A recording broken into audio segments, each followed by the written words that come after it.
اللہ کے نبی جناب محمد الرسول اللہ صلی اللہ علیہ وسلم کی ایک حدیث میں آپ کے سامنے رکھ دوں تو بہتر ہوگا۔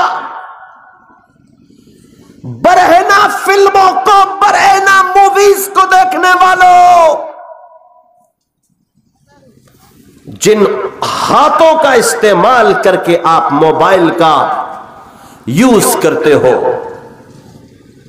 موبائل پر پلے کرتے ہو، چلاتے ہو،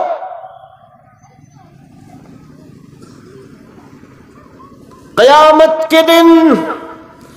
جھٹلا نہ پاؤ گے۔ قرآن مقدس سورہ یاسین آیت نمبر 65 کے اندر اللہ رب العزت نے یہی تو کہا، اليوم نختم على افواہہم وتکلمنا ایدیہم وتشہد ارجلہم بما كانوا یکسبون۔ تمہارے منہ پر ہم مہر کو لگا دیں گے، بولنے کی طاقت منہ سے چھین لی جائے گی، آپ بول نہیں پائیں گے۔ ایسے سمجھ لو کہ منہ پہ ٹیپ لگا دیا جائے گا، اب ہم بول نہیں پائیں گے، منہ پر نختم، مہر کو لگا دیا جائے گا،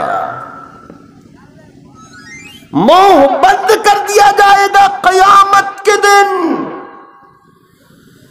اور پھر اس کے بعد اللہ رب العزت نے ارشاد فرمایا، ہاتھ بولیں گے، یہ ہاتھ گواہی دیں گے کہ تم نے دنیا کے اندر مدیرہ پان، شراب کی بوتل کو، شراب کے گلاس کو کب کب پکڑا، تاش کی گڈی کو تم نے کب کب پکڑا، تم نے تم نے ان انگلیوں سے، ان ہاتھوں سے موبائل کو کب اٹھایا، کب چلایا، کیا کیا دیکھا، ایک ایک چیز کو کھول دیا جائے گا۔ وَتُكَلِّمُنَا أَيْدِيهِمْ، ہاتھ کلام کریں گے، ہاتھ بولیں گے، ہاتھ ایک ایک چیز کی پول کھول کر آئینے کی طرح رکھ دیں گے۔ اندازہ لگاؤ میرے پیارے ساتھیوں، پیروں سے موبائل نہیں چلایا جاتا، پیروں سے دوسرے غلط کام ہوتے ہیں۔ اس لیے میرے پیارے ساتھیوں، اے موبائل کے اوپر برہنہ چیزوں کو دیکھنے والوں، قرآن مقدس کے اندر بھی غور کر لو، اور اللہ کی نبی جناب محمد الرسول اللہ صلی اللہ علیہ وسلم کی اس حدیث کو بھی سن لو۔ ارشاد فرمایا، لا ينظر الرجل الى عورت الرجل، کہ کوئی بھی مرد کسی مرد کی شرمگاہ کو نہ دیکھے، کوئی بھی مرد کسی بھی مرد کی شرمگاہ کو، کوئی بھی مرد کسی بھی برہنہ ننگے مرد کو نہ دیکھے۔ پھر اس کے بعد میں اللہ کے نبی صلی اللہ علیہ وسلم نے ارشاد فرمایا، وَلَا تَنظُرُ الْمَرْأَةُ إِلَىٰ عَوْرَةِ الْمَرْأَةِ، رواہ احمد۔ ارشاد فرمایا کہ کوئی بھی عورت کسی بھی عورت کو برہنہ یعنی کہ ننگا بنا کپڑوں کے نہ دیکھے۔ اندازہ لگاؤ میرے بھائیوں، ہمارا اور آپ کا معاشرہ کدھر جا رہا ہے۔ یہ 32 دانتوں کے بیچ میں جو زبان ہے، اس زبان کا ہم اور آپ جو استعمال کرتے ہیں، اپنے آپ کو ساہوکار اور پارسا سمجھتے ہیں، کام نہیں چلے گا۔ دو ٹانگوں کے بیچ میں، دو پیروں کے بیچ میں جو مقام مخصوصہ ہے، اس کو شرمگاہ کہا جاتا ہے۔ اللہ کے نبی جناب محمد الرسول اللہ صلی اللہ علیہ وسلم نے اسی زبان، وہی زبان ہے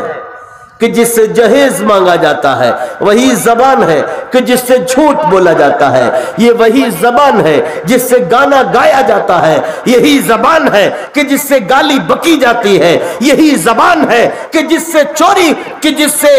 جس سے چغل خوری کی جاتی ہے، یہی زبان ہے کہ جس سے ماں کی، بہن کی اور نہ معلوم کون کون سی برہنہ گندی گالیوں کو انسان دیا کرتا ہے۔ میرے پیارے ساتھیوں، ساتھیوں، اس کے علاوہ اللہ کے نبی صلی اللہ علیہ وسلم نے ارشاد فرمایا دو چیزوں کے تعلق سے من یضمن لی ما بین لحییہ وما بین رجلیہ اضمن لہ الجنہ.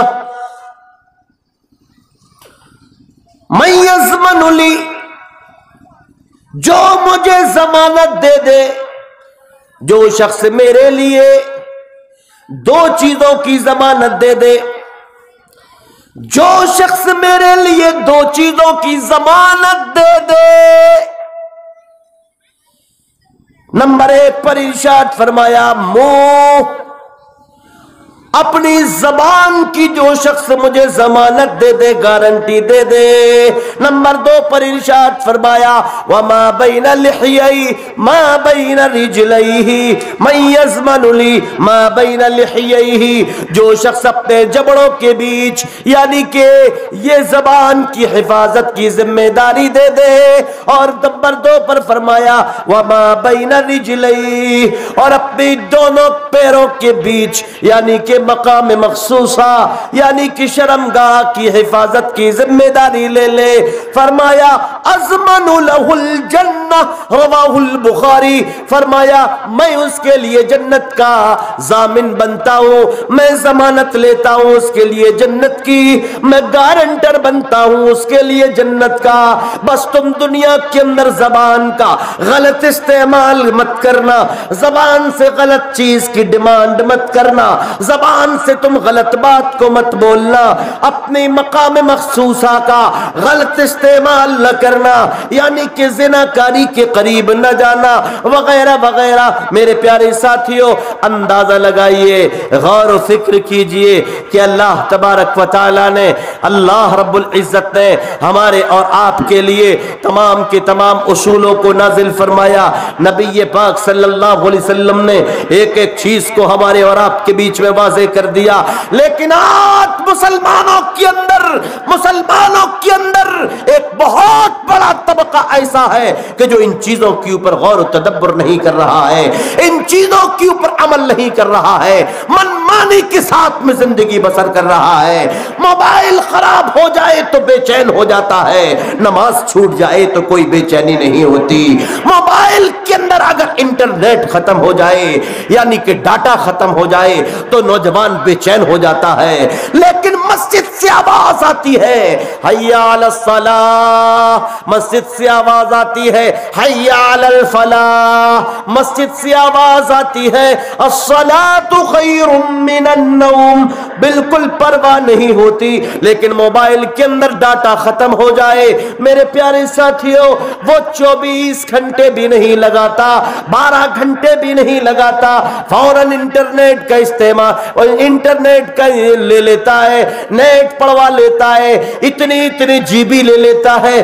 میرے پیارے ساتھیوں، میرے عزیزوں، میرے دوستوں، اپنے اندر بدلاؤ لے کر آؤ، ورنہ اللہ رب العزت کی مار بہت بڑی ہے، اللہ کی پکڑ بہت خطرناک ہے. ان بطش ربک لشدید، اللہ سے ڈرو، اللہ کا خوف اپنے دل و دماغ میں رکھو، ورنہ وہ رب ہمیں اور آپ کو کبھی بھی معاف نہیں کرے گا. اللہ ہم کو کبھی بھی معاف نہیں کرے گا. عذاب مہین، اس کا دردناک عذاب تیار ہے، جیسا کہ قرآن کے اندر سورہ لقمان آیت نمبر 6 میں کہا اللہ رب العزت کی پکڑ سے ڈرو. اللہ رب العزت کی دربار میں کھڑے ہونے سے پہلے اپنے معاملات کو بہتر سے بہتر بنا لو، اپنے معاملات کو ایسا بہتر بناؤ مت تم سے کسی کے اوپر ظلم نہ ہو پائے، تمہارے ہاتھوں سے غلط چیزوں کا استعمال نہ ہونے پائے، تمہاری آنکھوں سے غلط چیزوں کو نہ دیکھا جائے، تم سے اللہ کی نافرمانی نہ ہو، تم سے اللہ اور اس کے رسول کی نافرمانی نہ ہو، اطاعت و فرما برداری سے تم دور نہ ہو پاؤ، تمہاری بیٹیاں اطاعت و فرما برداری سے دور نہ ہو، تمہارے